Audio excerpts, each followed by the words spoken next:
지금 수도권은 현장 예배가 멈추면서 신앙이 완전히 셧다운 됐어요. 셧다운 됐다는 건 신앙의 문이 닫혔다는 겁니다. 그래서 양들이 흩어지고 있다고 목사님들이 크게 걱정을 하고 있습니다. 대면 예배가 멈추자 작은 교회들이 가장 큰 어려움을 겪습니다. 왜냐하면 나이 많으신 목사님은 온라인 예배 드리는 방법을 모르고, 그리고 작은 교회, 개척교회들은 어렵게 예배를 중계해도 교인들이 그 예배에 들어오질 않아요. 왜냐하면 큰 교회 목사님들 설교가 더 은혜롭고 영상 예배가 더 잘 준비가 되어 있으니까 자기 교회 그 서툴고 화면 질도 좋지 않은 예배를 드리는 게 아니라 잘 준비된 예배를 드리는 거예요. 그러다 보니까 작은 교회들은 점점점 예배가 무력해지고 목사님들이 목회를 그만둬야 되나 심각한 고민에 빠져 있습니다. 서울의 연동교회는 그 목사님이 지금은 이제 은퇴하셨는데 미래 목회를 하셨던 목사님의 교회예요. 그런데 그 교회의 권사님 한 분이 온라인 예배를 드릴 수가 없는 겁니다. 그래서 혼자 1시간 동안 성경 읽고 찬송을 부르고 기도하다가 교회 사진 한번 보고 예수님 사진 한번 보고 주일 예배를 혼자 그렇게 드리는 거예요. 이게 예배가 아닌 겁니다. 이렇게 교인들이 정말 힘들게 자신의 신앙을 버텨내는데 이제 한계가 온 거예요. 우리는 이러한 시대에 비로소 깨닫게 됩니다. 교회를 가지 못하고 함께 예배 드리지 못하면서 우리에게 정말 소중하게 느끼는 게 뭐예요? 교회에서 같이 예배 드린다는 게 얼마나 우리들에게 행복하고 소중하고 하나님의 놀라우신 은혜인가를 다시 깨닫게 됩니다. 코로나19가 우리에게 여러 가지 어려움을 주고 지금도 어렵지만 그래도 감사한 것은 교회의 가치, 교회의 존귀함, 교회가 우리에게 얼마나 소중한 곳인가를 우리 마음 깊이 깨닫게 했다는 데 하나님의 은혜가 있어요. 교회를 감사하는 교우들이 되시기를 주의 이름으로 축원합니다. 하나님이 우리에게 교회를 주셨다는 게 얼마나 놀라운 선물인지 몰라요. 하나님은 우리에게 두 가지 언약을 맺으셨어요. 구약 그리고 신약. 그래서 성경은 구약과 신약으로 구성되어 있어요. 구약은 하나님이 모세를 통하여 율법으로 언약을 맺으셨고 이스라엘이 하나님의 언약의 백성이었습니다. 그러나 그들은 실패했어요. 신약은 예수 그리스도가 그리스도의 피의 새 언약으로 말미암아 우리가 예수 그리스도를 믿음으로 하나님의 새로운 언약의 백성이 된 거예요. 고린도후서 5장 17절에 그런즉 누구든지 그리스도 안에 있으면 새로운 피조물이라. 그리스도 안에 있으면 누구든지 예수 그리스도를 믿고 거듭나면 새로운 피조물이라. 이전 것은 지나갔으니 보라 새 것이 되었도다. 다 예수 그리스도를 믿으셨습니까? 예수님을 믿으셨나요? 그럼 하나님이 우리를 새로운 피조물이라고 말씀하신 하나님의 새로운 창조물이신 것을 믿으십니까? 우리는 하나님의 새 창조의 사람들이에요. 그리스도 안에 있는 사람들, 그리스도와 연합한 사람들. 그래서 하나님이 우리를 새로운 피조물로 재창조하셨어요. 그럼 우리는 어떤 새로운 피조물입니까? 골로새 3장 9절에서 11절까지 하나님이 우리를 옛사람을 벗어버리고 새사람을 입으라. 그리스도 안에 있는 사람들은 어떤 사람들이에요? 이제 우리는 옛사람으로 사는 사람이 아니라 거짓말의 옛사람의 본성으로 사는 게 아니라 하나님의 형상, 그리스도를 닮은 새사람을 입으라. 하나님이 우리를 새로운 피조물로 만드셨기 때문에 우리는 모든 개인의 삶에서 매일 거짓의 옛사람을 벗어버리고 지식에까지 하나님의 형상을 닮은 그리스도인으로 살아가야 돼요. 그리스도를 닮은 하나님의 사람들이 되어야 합니다. 그래서 첫 번째 새 창조는 우리 안에서 일어나요. 옛사람과 새사람. 두 번째 하나님의 새 창조는 우리가 구약의 이스라엘이 아니라 이제 예수 그리스도 새 언약의 예수 그리스도로 말미암아 새 이스라엘이 됐어요. 3장 12절에서 14절까지 너희는 하나님의 택하신 거룩하고 사랑받는 사람, 이 하나님의 택하신 거룩하고 사랑받는 사람, 이게 이스라엘을 향한 하나님의 언약의 말씀이었어요. 이스라엘 백성은 어떤 사람이었습니까? 하나님이 택하신 거룩하고 사랑받는 사람이었어요. 이제는 우리가 새 피조물입니다. 이제는 우리가 예수 그리스도 안에서 새 이스라엘, 하나님의 새 언약 백성이 된 거예요. 하나님께서 우리를 새 언약 백성으로 하나님이 새롭게 창조하신 것을 믿으십니까?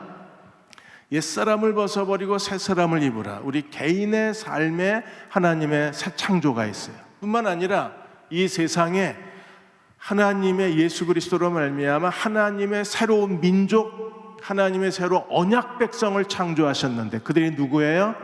새 이스라엘, 교회, 그리스도의 몸인 교회의 지체들인 거예요. 그래서 교회가 하나님의 새로운 피조물입니다. 그래서 우리는 이 하나님의 새로운 언약 공동체에서 어떤 사람이 돼야 돼요? 하나님의 성품을 닮아야 돼요. 그래서 12절에서 14절까지 그 하나님의 성품이 긍휼, 자비, 겸손, 온유, 오래 참음, 용서와 용납, 그리고 사랑, 모든 것의 그 완성, 사랑, 온전하게 매는 띠라고 말씀을 하셨어요. 하나님 백성답게 살아야 합니다. 우리는 하나님이 구원하신 새로운 피조물답게 하나님의 형상을 따라 살아야 돼요. 그리고 두 번째 하나님의 창조물, 하나님이 우리를 그리스도 안에서 하나님의 택하신 거룩하고 사랑하는 하나님의 백성, 공동체, 예수 그리스도의 새 이스라엘로 우리를 창조하신 것처럼 우리는 하나님의 성품을 닮아서 긍휼과 자비와 겸손과 온유와 오래 참음과 용서와 사랑의 사람이 되어야 돼요. 그렇게 사시기를 축원합니다. 왜요? 이전 것은 지나갔어요. 우리는 이 세상 사람들하고 똑같이 살 수가 없어요. 왜? 하나님이 우리를 새 것으로 만드셨기 때문에. 하나님의 새로운 피조물들은 하나님의 성품을 닮아서 하나님을 본받아 살아야 되기 때문에 우리는 옛사람으로 살아갈 수 없어요. 그리고 세상 사람들처럼 살아갈 수 없어요. 하나님의 새 창조는 우리 개인 안에 있습니다. 하나님의 새 창조는 이 땅에 예수 그리스도의 몸인 교회, 하나님의 언약 백성의 공동체를 세우는 데 있습니다. 그러므로 교회는 하나님의 새로운 언약 백성의 하나님의 공동체예요. 교회는 새 이스라엘입니다. 그러므로 우리는 우리에게 교회를 주신 하나님께 감사를 드려야 돼요. 오늘 골로새 3장 15절에 17절까지는 교회에 대한 세 가지 감사를 우리에게 가르쳐주고 있습니다. 교회는 감사의 공동체여야 돼요. 불만과 불평과 증오와 짜증과 서로에 대한 무관심의 공동체가 아니라 하나님이 교회를 새로운 하나님의 백성의 공동체로, 새로운 민족으로 다시 재창조하셨다면, 예수 그리스도의 몸인 교회로, 하나님의 제2의 성육신의 공동체로 우리를 재창조하셨다면, 우리는요, 교회를 생각할 때마다 마음에 감사가 넘쳐야 돼요. 교회의 그 신비, 교회의 그 거룩함, 교회의 영광을 본 사람들은 교회를 바라볼 때마다 감사할 수밖에 없습니다. 왜 그렇습니까? 교회는 건물이 아니라, 교파가 아니라, 그 안에 들어있는 프로그램이 아니라, 교회는요, 예수 그리스도의 몸이기 때문입니다. 주님이 여기 계신 거예요. 우리는 그 몸의 지체들입니다. 예수님의 육체의 한 부분인 거예요. 주님의, 어떤 사람은 눈과 코와 입과 손가락, 발가락, 주님의 신체의 일부가 됐다는 것이 하나님이 우리에 대한 하나님의 새로운 창조의 부르심인 거예요. 그러므로 교회의 비밀을 깨달은 사람들은, 교회의 영광을 본 사람들은, 교회가 단순히 이 세상은 지금 교회를 비난합니다. 한국 사회는 교회에 대한 혐오주의에 빠져 있습니다. 그럼에도 불구하고 복음의 비밀을 깨닫고 눈이 열려져서 교회의 영광을 본 사람들은 교회를 감사할 수밖에 없어요. 내가 대흥 침례 교인이 된 것을 감사하십니까? 하나님이 그 많은 교회 가운데 나를 대흥 침례 교회로 부르시고 대흥 침례 교회를 통하여 예수 그리스도의 몸의 지체가 되게 하신 거예요. 그러므로 우리는 이 교회를, 하나님이 세우신 영광스러운 주님의 교회를 감사해야 합니다. 이성배 목사님은 지금 기도로, 전심으로 기도하고 하나님 앞에 엎드려 기도하고 있습니다. 하나님이 기뻐하시는 또 하나의 교회가 태어나게 될 거예요. 그 교회의 탄생을 우리가 기뻐하고 하나님이 기름 부으신 그리스도의 몸인 교회가 이 땅에 세워지도록 우리도 전심을 다해서 기도로 동역해야만 합니다. 세 가지 감사는 뭘까요? 첫째로 3장 15절에 그리스도의 평강이 너희 마음을 주장하게 하라. 너희는 평강을 위하여 한 몸으로 부르심을 받았나니 너희는 또한 감사하는 자가 되라. 교회의 가장 중요한 교회의 심장, 교회의 정체성, 교회에 다 잃어버려도 절대 잃어버려서는 안 되는 게 뭐예요? 하나님이 우리를 그리스도의 한 몸의 지체로 부르셨기 때문에 교회는 그리스도의 평강이 살아있어야 돼요. 그리스도의 평화. 다 없어도 돼요. 이 건물 없어도 돼요. 이 파이프 오르간 없어도 돼요.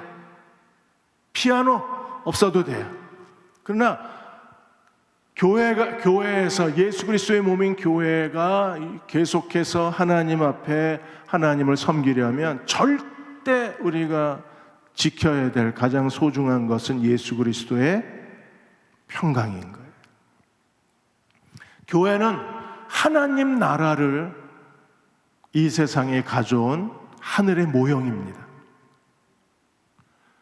여러분들이 미국에 가려면 옛날에는 이제 다 비자, 지금은 뭐 다 온라인으로 신청하지만 옛날에는 미국 대사관에 가서 비자를 받았어요. 미국 대사관은 미국입니다. 거기는 한국법이 적용이 안 돼요. 완전히 미국을 대신해서 대한민국에 와 있는 곳이기 때문에 미 대사관, 미군 부대는 한국의 법이 적용이 안 돼요. 거기 완전 미국입니다. 미국을 옮겨 놓은 거예요. 교회는요, 예수 그리스도의 영광의 하늘을 이 세상에 옮겨 놓은 곳입니다. 그러므로 교회는 그리스도의 평강이 살아 있어야 되고 평강이 너희 마음을 주장하게 하라. 마음을 주장한다는 게 뭐예요? 지금 우리 마음을 주장하고 있는 게 뭡니까? 사람들이 교회를 바라볼 때마다 그들의 마음을 주장하고 있는 게 뭐예요? 지금 한국 사회는 코로나19로 인하여 교회가 이 감염의 통로가 됐다고 그래서 교회에 대하여 사람들은 비난하고 교회에 대해서 조소를 퍼붓고 교회를 사람들은 증오를, 교회에 대한 시선이 그렇게 좋지는 않은 거예요. 그러나 우리는요, 우리가 교회를 생각할 때 우리 마음을 지배하는 생각은 과연 어떤 감정이 우리를 지배하는가? 그리스도의 평강이 너희 마음을 지배하게 하라. 평강이 너희 마음을 주장하게 하라 그랬어요. 그래서 딕 루카스 목사님은 잔 스타트 목사님하고 영국을 대표하는 가장 탁월한 성경 강해자입니다. 뛰어난 설교자세요. 이분이 딕 루카스가 골로새서 빌레몬서 그 강해서를 쓰셨는데, 딕 루카스가 교회는 질그릇, 보물을 담은 질그릇과 같다 그랬어요. 우리는 질그릇 같은 존재입니다. 인간으로 구성되어 있는 교회는 질그릇 같아요. 그런데 그 안에 뭐가 들어있어요? 예수 그리스도의 보화가 들어있어야 돼요. 그 예수 그리스도의 그 영광스러운 보물의 가치와 그 영광이 세상 사람들에게 보여지려면 우리가 그리스도의 평강의 지배를 받아야 돼요. 주님이 만드신 평강은 어떻게 만드셨어요? 골로새 1장 20절에 그의 십자가의 피로 화평을 이루사 만물고 땅에 있는 것이나 하늘에 있는 것들이 그로 말미암아 자기와 화목되기를 기뻐하셨습니다. 그리스도가 십자가의 죽으심으로 말미암아 그 십자가의 죽음, 예수님의 희생, 그 흘리신 피로 그리스도가 하신 가장 위대한 일이 무엇입니까? 하나님과 사람 사이에 화목을 이루시고 하늘에 있는 것과 땅에 있는 것이 다 하나님과 더불어 화목되게 하신 것이 그리스도의 십자가의 사랑이에요. 우리가 그 주님의 십자가를 믿는 사람들이라면, 그리스도의 희생을 믿는 사람들이라면 예수 그리스도의 십자가의 피가 우리를 화목케 하신 그 화목을 잃어버리지 말아야 되는 거예요. 우리의 모든 예배, 우리의 모든 교제, 교회에서 진행되는 모든 프로그램, 회의, 어떤 봉사, 우리가 어떤 일을 하더라도 교회 안에는, 우리 안에 코이노니아 안에는 그리스도가 십자가를 통해서 이루신 화목의 정신이 살아있어야 돼요. 우리는 화목한 사람이어야 돼요. 만일에 우리가 화목을 잃어버리면 그리스도의 평강을 잃어버린 거예요. 교회가 그리스도의 평강을 잃어버리면 더 이상 교회로서의 그 하나님이 주신 존귀함을, 그 영광을 세상 사람들에게 보여줄 수 없는 거예요.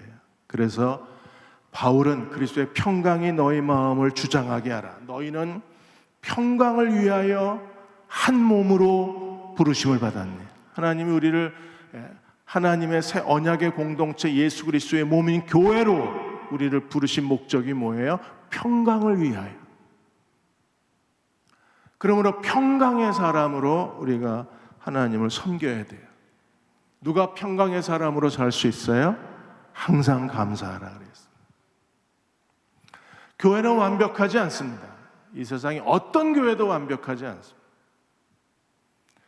저 교회는 괜찮겠지 하고 들어가 보면 그 교회도 마찬가지. 소문이 좋아서 가서 들여다보면 그 교회 안에도 여전히 우리가 겪었던 일들이 그 교회 안에도 바글바글 거립니다. 중요한 것은요, 괜찮은 교회를 찾아가는 게 아니라 내가 괜찮은 교회를 만드는 거예요. 어떻게 만들 수 있어요?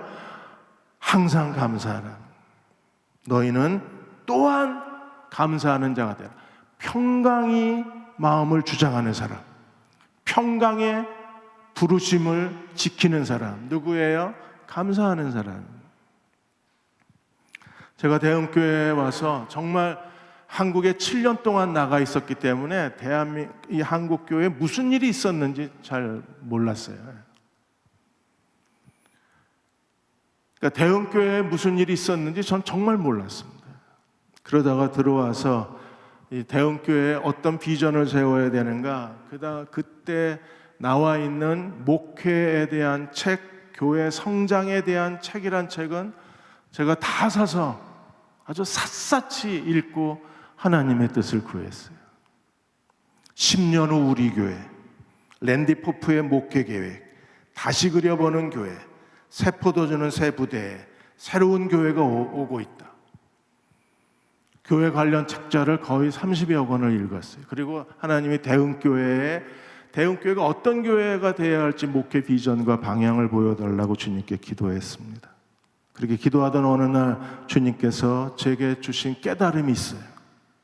오늘 3장 15절입니다. 그리스도의 평강이 너희 마음을 주장하게 하라. 너희가 평강을 위하여 한 몸으로 부르심을 받았나니 또한 너희는 감사하는 자가 되라. 하나님이 원하시는 것은 어떤 목회 비전이 아니었어요. 하나님이 원하시는 것은 그리스도의 평강이 지배하는 하나님의 살아있는 예수 그리스도의 유기적 공동체가 되기를 원하셨어요. 그래서 그때부터 하나님 앞에 기도하고 예배를 통해서 그리스도의 평강이 대흥교회를 지배하기를 계속 기도하고 하나님 앞에 이 교회가 평강을 위하여 부르심을 받은 교회로 회복되기를 구했던 거예요. 그렇게 어느 정도 회복되어져 가다가 이제 제가 또 위기가 됐어요. 저 때문에 교회에 한 번 더 위기가 오고, 그때는 정말 그냥 어떻게 할 방법이 없었어요. 주님은 내게 평강이 주장하게 하라고 하셨는데 내가 그 평강을 깨트리는 교회의 위기를 가져온 거예요. 그래서 하나님 앞에 정말 온 마음을 다해 엎드렸습니다. 하나님이 긍휼을 여기셔서 저에게 은혜를 베풀어 주시고 대흥침례교회를 하나님 정말 아끼시고 사랑하셔서 그래서 7대 담임 목사 청빙이 이루어지고 이제 한 달 뒤면 청빙 예배를 드리게 돼요. 하나님이 이제 대흥교회를 주님의 평강이 다스리는 교회로 세우셨어요. 우리는 모든 일을 항상 감사해야 돼요. 비판하고 불만을 얘기하기보다는 먼저 감사하는 우리의 마음이 돼야 돼요. 교회를 생각할 때마다 감사하는 자가 되시기를 주의 이름으로 축원합니다. 두 번째로 3장 16절에 예수 그리스도의 몸인 교회는 어떤 교회가 되어야 되나요? 그리스도의 말씀이 너희 속에 풍성히 거하게 하라. 그리스도의 평강이 너희 마음을 지배하게 해라. 어떻게 해요? 감사. 이제 교회의 두 번째 살아계신 예수 그리스도의 몸인 교회는 어떤 교회에 대하여 그리스도의 말씀이 너희 속에 풍성하게 거하게 하라. 주님은 그냥 하나님 말씀이 너희 안에 거하게 하라가 아니에요. 풍성히 거하게 하라 그러셨어요. 교회는 진리의 기둥과 터예요. 교회는 하나님 말씀이 살아있어야 합니다. 그래서 말씀의 권세, 말씀의 능력, 말씀의 권위가 있어야 돼요. 그래서 그리스도의 말씀이 풍성히 거하는 주님의 교회가 되어야 합니다. 그렇게 될 때 우리는요, 하나님 말씀이 살아있는 교회가 될 때 우리는 그 교회에서 진정한 예배의 만족을 얻을 수 있는 거예요. 하나님 말씀이 어디서 선포돼요? 예배에서. 우리가 교회의 모든 코이노니아가 그리스도의 평강이 지배하는 교회가 된다면 우리가 드리는 모든 예배에서 우리는 살아계신 풍성한 말씀으로 인하여 우리는 마음의 기쁨과 만족을 얻을 수 있어야 돼요. 그래야 감사하는 마음을 가질 수 있어요. 그래서 교회 안에 우리가 하나님을 예배할 때 제일 중요한 두 가지가 설교와 찬양입니다. 그래서 16절에 그리스도의 말씀이 너희 속에 풍성히 거하라. 그래 어떻게 하라고요? 모든 지혜로 피차 가르치며 권면하라. 우리가 하나님 말씀을 가르치는 데 있어서 모든 지혜로 온 힘을 다해서 우리가 하나님 말씀을 준비하고 그리고 가르치고 권면하라. 그래서 우리가 하나님 말씀을 가르치는 데 있어서 설교 예배의 설교뿐 아니라 우리가 목장에서 복 있는 사람을 나눌 때 그리고 혼자 복 있는 사람을 가지고 공부할 때 그 모든 순간마다 하나님 말씀이 풍성히 거하는 주님의 제자, 하나님 말씀이 풍성히 거하는 우리가 드리는 예배, 하나님 말씀이 풍성히 거하는 우리의 가정이 되어야 돼요. 두빛날의 사역이 이제 1년이 되면서 두빛날의 사역자들이 우리 교회 아이들, 부서 아이들, 부모, 학부모를 대상으로 해서 설문조사한 걸 이제 선 목사님이 저한테 그 자료를 주셨어요. 일주일에 평균 한두 번 아이하고 집에서 예배 드린다가 20.3%, 일주일에 3번 내지 4번 아이하고 함께 두빛나라에서 부서 교회 사역자들이 보내주는 영상을 보면서 아이하고 같이 성경 공부한다, 3, 4회 성경 공부한다고 대답하신 분이 50%, 합치면 70%가 넘습니다. 10가정 중에 7가정이 매일 하지는 않지만 그래도 일주일에 한두 번, 서너 번씩 아이들하고 하나님 말씀을 같이 나눈다는 거예요. 부모가 성경 교사요, 부모가 자녀를 주님의 제자로 만드는 목회자요, 부모가 영적 제사장이 되어서 가족하고 같이 예배를 드리는 거예요. 여러분, 이 가정을 하나님이 축복 안 하실 수 있나요? 우리는 그렇게 하지 못해서 너무 마음이 아팠습니다. 정말 후회됐어요. 우리 아이들에게 너무 미안했습니다. 다시 돌이킬 수 없는 큰 잘못을 아이들에게 저질렀어요. 근데 지금 이 대답한 두빛날의 가정들은요, 이 아이들은 어려서부터 하나님 말씀 안에 말씀이 그 아이들의 인격과 신앙 안에 풍성히 거하는 아이들이 되는 거예요.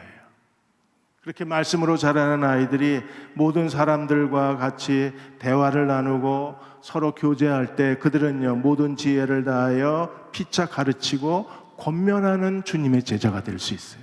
말씀이 그들의 유산이 되는 겁니다.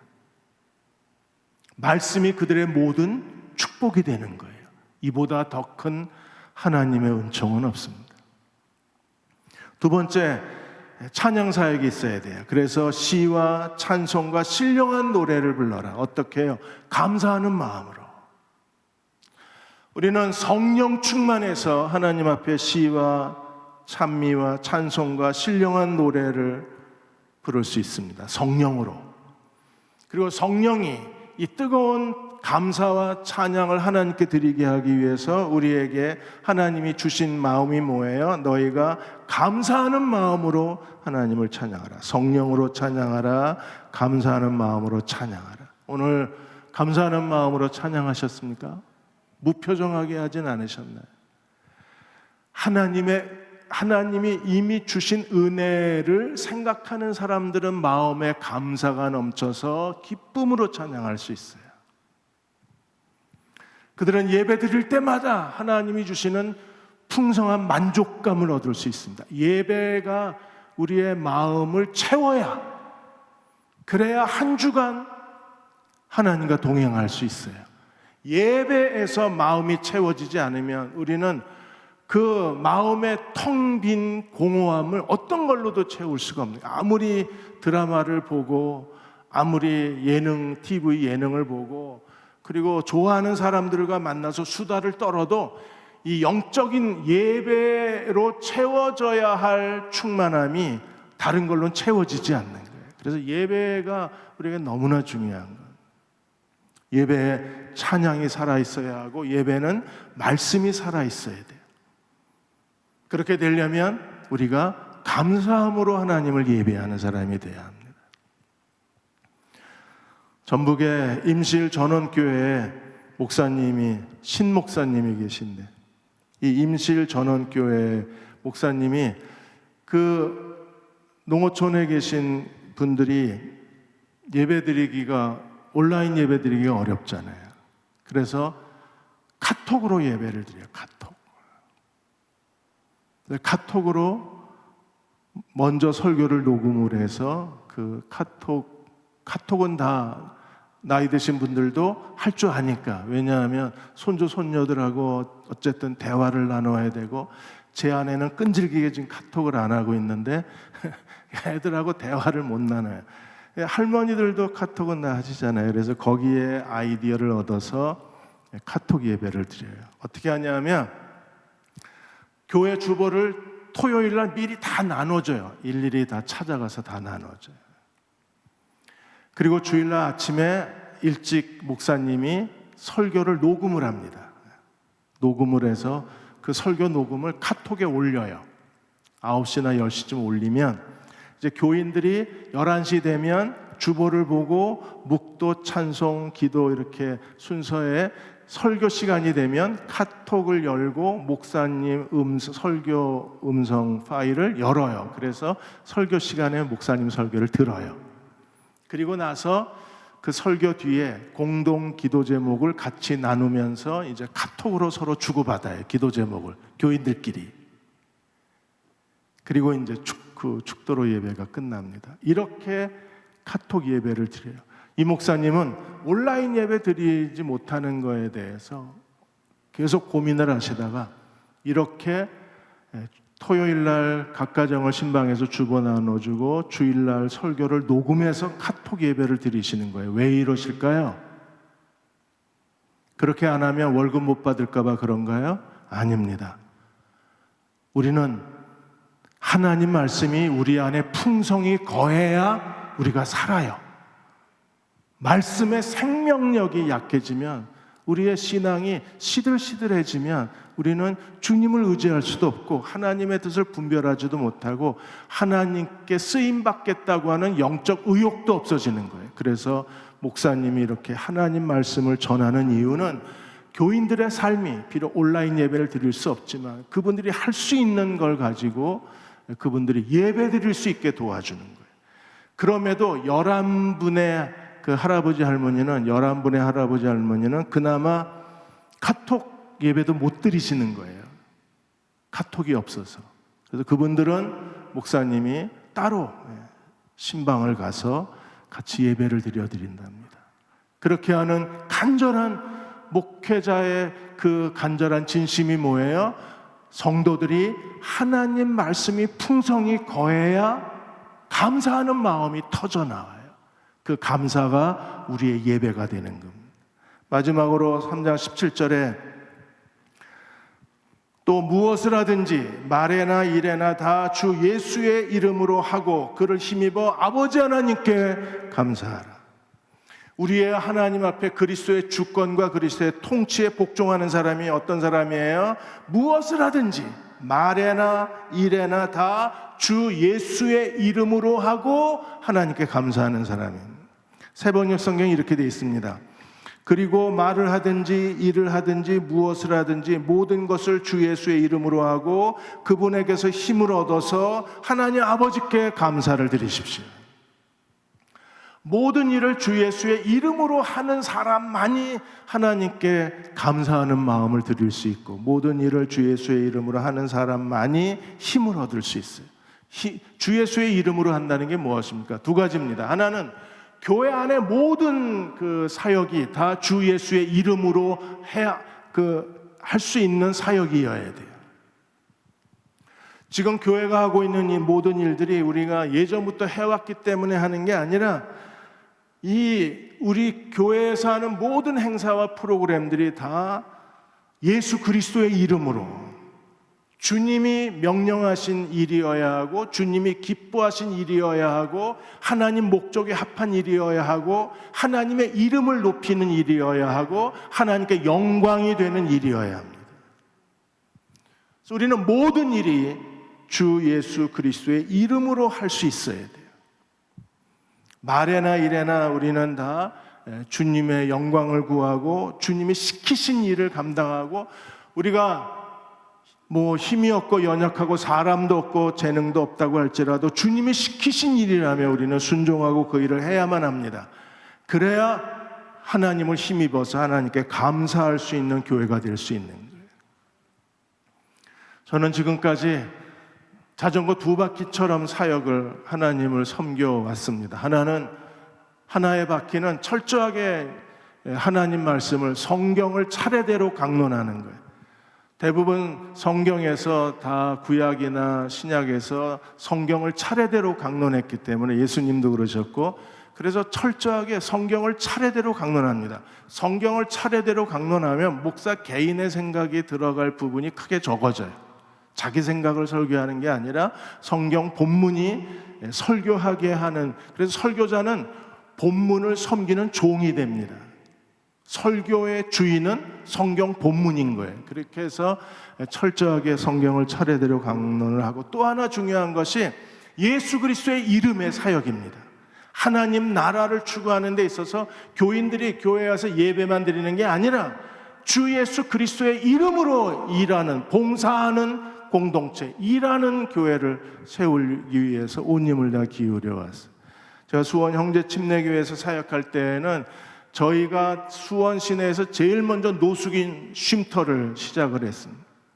아예 집을 통째로 하나, 그 식당 건물을 하나 빌려서 그래서 노숙인 쉼터를 하고, 그 사역이 나중에 수원시에서 그 저희 쉼터를 인수인계해서 그래서 수원시의 사역이 됐어요.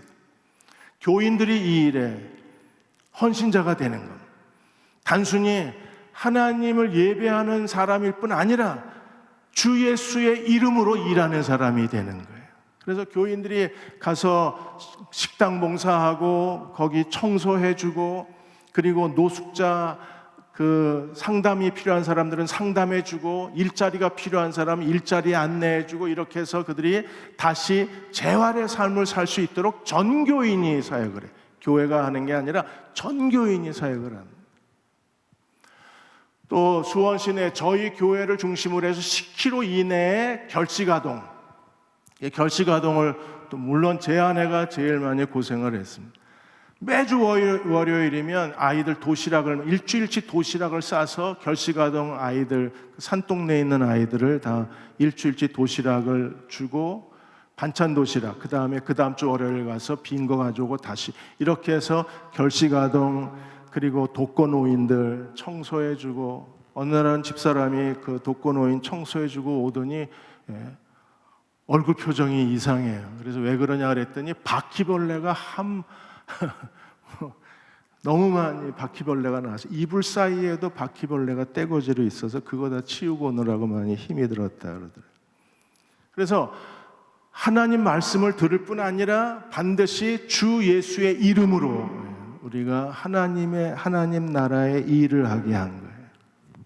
처음부터 저희 그 수원 형제 침례교회는 고아원하고 1:1 관계를 맺어서, 그래서 전교인이 다 고아원 아이들 다 후원자가 되고 영적 부모가 되고 믿음의 부모가 되고, 그렇게 해서 아이들 용돈을 주고 집에 데려와서 같이 자고 밥 먹이고 생일 축하해주고 이런 일들을 전교인이 하게 했어요.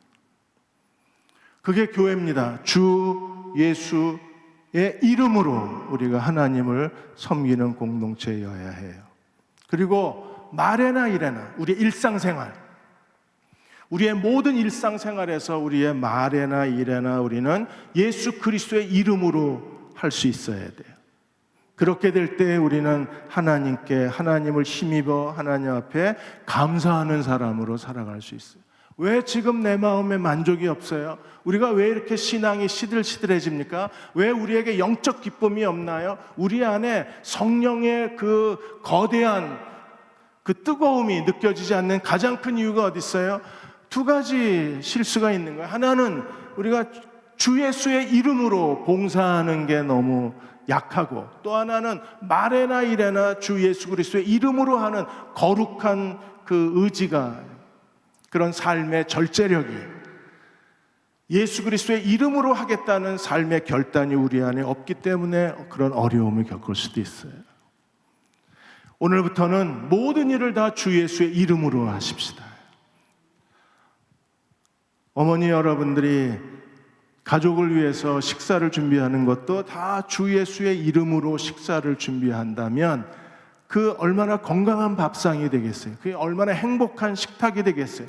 가족들이 얼마나 즐거웠겠어요?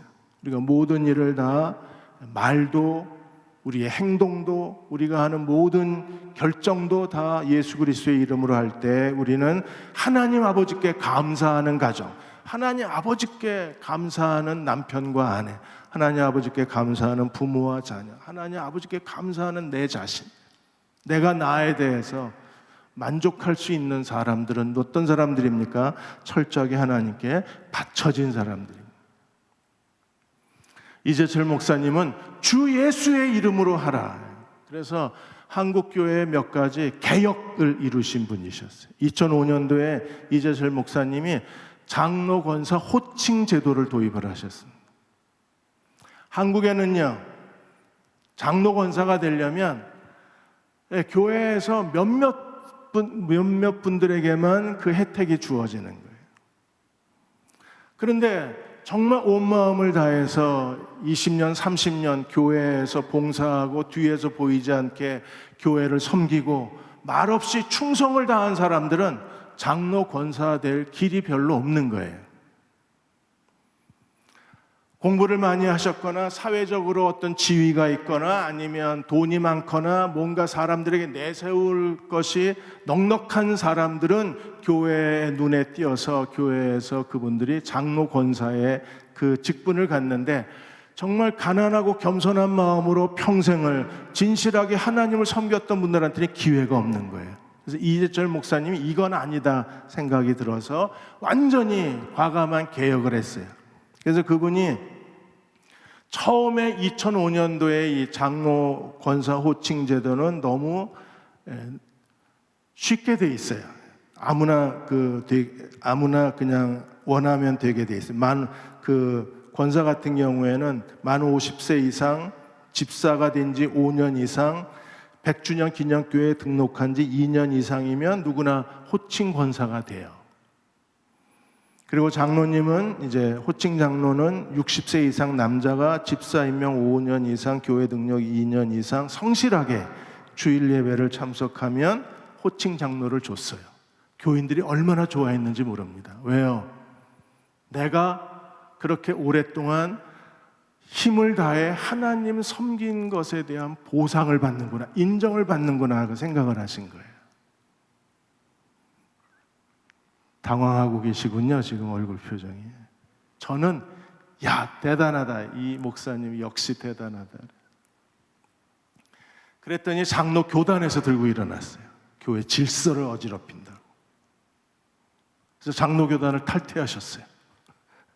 그리고 2009년인가 10년도에 개정한 교회, 우리 교인 다 뺏어가려고 그러냐. 그 당시에 100주년 기념교회가 한 15,000명 정도 됐으니까 교인 다 뺏어가려고 그러냐는 교회에 오해가 있어서 정관을 개정을 했습니다. 어떻게 개정했느냐 하면 권사든 장로든 호칭 권사, 호칭 장로를 60세 이상으로 다 규정을 하고, 그 다음에 그 100주년 기념교회에서 집사된 지 7년이 넘어야 되고, 그리고 디도서 2장 2절 3절을 윤리적 그 성경 가르침에 적합한 삶을 살아야 하고, 그 다음에 30주 새신자반, 성숙자반, 사명자반 30주 훈련을 받아야 되고, 그리고 100주년 기념교회에서 3년 이상 헌신한 사람은 누구나 다 호칭 장로, 호칭 권사가 된 거예요. 여러분 멋지지 않습니까? 저희 교회도 제가 정 목사님한테 그랬어요. 우리 교회도 30년 이상 한 교회에서 성실하게 주님을 섬기고 마음을 다해서 하나님을 기쁘시게 한 사람들은 호칭 장로, 호칭 권사가 됐으면 좋겠다. 내가 이거 꼭 하고 싶었는데 못하고 그만둬서 목사님 한번 기도해보고 뭐 개혁을 일으켜봐라 그랬어요. 그분들은요, 정말 주님만을 위해서 이 교회에서 30년, 40년 섬기신 분들입니다. 당연히 교회에서 존경해 드려야 되지 않나요? 그 존경해 드릴 수 있는 길이 호칭 장로, 호칭 권사라면 그거 안 할 이유가 없잖아요. 장로 권사가 교회의 계급이 아니고 특권 의식의 어떤 사람들이 아니라, 아니면 정말 교회에 헌신한 분들에 대한 존경심이라면 이재철 목사님의 그 진심이 느껴졌어요. 그래서 그 이재철 목사님이 하시는 모든 일은 다 하나님을 힘입어 하나님께 감사할 만한 일이었어요. 사랑하는 여러분, 에베소 1장 23절에 교회는 그의 몸이니 만물 안에서 만물을 충만케 하시는 이의 충만이라 했어요. 교회가 예수 그리스도의 몸인 것을 믿으십니까? 교회를 통하여 우리가 예수 그리스도의 충만을 경험할 수 있는 걸 믿으십니까? 우리가 주님의 충만한 은혜, 충만한 복, 충만한 능력, 충만한 하나님의 은총을 경험하려면 반드시 교회는 그의 몸이니 교회를 통해서만 그리스도의 충만을 경험할 수 있어요. 그리고 그 충만을 경험하는 사람들이 누굽니까? 항상 교회를 생각할 때마다 감사하는 사람들이고, 교회가 감사해서 자신의 마음과 뜻과 힘을 다해서 하나님을 섬기는 사람들이 그리스도의 충만을 경험할 수 있는 거예요. 여의도 순복음교회의 그 간증란에 어느 한 분이 하나님께 매일 예배드리고 인생 역전했다는 간증을 올리셔서 이 간증을 이제 마지막으로 나누려고 합니다. 이분은 1981년도에 남편이 췌장암이었어요. 80년대 췌장암은 거의 10명 중 9명이 죽습니다. 죽었구나라고 생각을 했는데 여의도 순복음교회 그 병원 전도팀이 이 간증집, 치유받은 분들의 간증집을 병실마다 다 나눠준 거예요. 그래서 남편이 그걸 읽어보더니 야, 나보다 더 절망적인 사람이 하나님이 구원하셨다면 하나님이 나도 구원하실 수 있는 거 아니냐. 그리고 의사한테 허락을 받아서 그날로 그 오산리 금식기도원으로 가신 거예요. 이분이 기도한다고. 그래서 버스를 타고 오살리 금식기도원으로 가서 거기서 이제 예배를 드리면서 이분이 하나님을 전심으로 매달리고 거기 이제 예배 드리고 후에는 치유 기도를 하니까 그렇게 기도를 받으신 거예요. 그렇게 해서 하루, 이틀, 3일 이 환자가 금식 기도하면서, 거기는 금식 기도원이니까 밥을 안 주잖아요. 그래 금식 기도하면서 아침, 점심, 저녁 예배에 참석하고 예배 때마다 기도를 받은 거예요. 3일 만에 일어났어요. 3일 만에 뭔가 자기 몸에 큰 변화가 느껴지는 거예요. 그래서 그 다음날 다시 버스 타고 병원에 와서 검사했더니 의사가 놀라는 겁니다. 분명한 췌장암 환자였는데 암이 사라져버린 거예요. 그래서 온 가족이 다 그날로부터 이제 예배를 드리기 시작했는데, 이분이 정말 예배란 예배는 다 드렸어요. 너무나 그 가난한 환경에서 그 남편이 췌장암으로 오랫동안 직업을 갖지 못하니까 세 남매하고 가정 살림을 이 아내가 다 했는데, 아내가 그 파출부 나가면서 남의 집 살림 가사 도우미를 하면서 그 번 돈을 가지고 남편 병 치료비 되고 세 아이들 공부시키고 그리고 가정 살림을 한 거예요. 얼마나 가난했으면 연탄을 그날 하루 그 피울 수 있는 것만 살 정도로 돈이 그렇게 없었어요. 그런데 이분이요, 정말 마음에 기쁨이 넘쳐서 너무나 감사해서 모든 예배란 다 드린 거예요. 예배를 드리면서 하나님 앞에 기도했는데 하나님 마음에 확신을 주시더랍니다. 네가 기도하면 네 자식은 내가 책임진다고. 하나님이 예배 때. 그래서 가사 도우미 5년 하다가 이제 아이들이 대학 들어가게 되니까 돈이 모자라니까 이제 집에서 하숙을 시작을 하면서 그렇게 하나님 앞에 철야기도, 새벽기도 가서 예배드리고 기도했는데 하나님이 정말 네 자식은 내가 키운다 그러더니, 첫째 딸은 치과 의사가 되고 둘째 딸은 일본의 그 스쿠바 대학에서 7년 장학생으로 공부하고 지금은 아일랜드에서 글로벌 기업체하고 대학에서 강의를 하는 네 아이의 엄마가 됐고, 아들이 이제 어디서 신앙심 없는 며느리를 데리고 들어온 거예요. 그런데 그걸 기도하니까 그때도 하나님께서 네 자식은 내가 책임진다 그러시더랍니다. 그리고 이 며느리도 신앙이 없고 사돈댁도 다른 타종교의 사람이었는데 하나님이 다 회개시키셔서, 그래서 지금은 주일이면 사돈댁하고 같이 아들 내외하고 사돈댁 어른들하고 같이 예배를 드리고, 아들은 지금 용인에서 한 교회에서 장로 직분을 가졌대요. 교회를 통해서 주님의 충만을 경험한 것. 교회를 통해서 하나님은 우리에게 그리스도의 충만을 준비해 주셨어요. 그 충만을 함께 누리는 저와 여러분 되시기를 주의 이름으로 축원합니다.